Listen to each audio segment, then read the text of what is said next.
Ndugu viongozi wa mbio za Mwenge wa Uhuru 2026, hapa ni miongoni mwa eneo ambalo tuna uwekezaji mkubwa na mkubwa zaidi katika wilaya yetu, lakini katika kuonyesha heshima kubwa kwa Mwenge wa Uhuru na ugeni huu,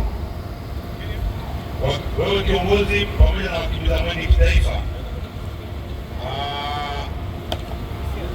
hapa tuna uwekezaji wa thamani ya shilingi milioni 50 na mwekezaji mwenyewe amesafiri kutoka China kwa ajili ya kuja kuungana na wewe na Mwenge huu wa Uhuru kitaifa kuja kushiriki uzinduzi huu iwapo mwenge utaanzia.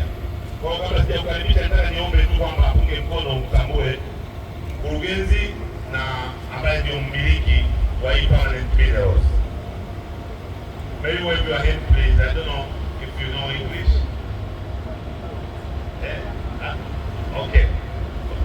Kwa hiyo nafikiri umemwona hapo, inatosha. Baada ya kusema hayo, tuko tayari uweze kukagua na hatimaye ukilizia ufanye uzinduzi wa kiwanda hiki. Lakini kuna display pale ambayo walipenda ushuhudie kidogo.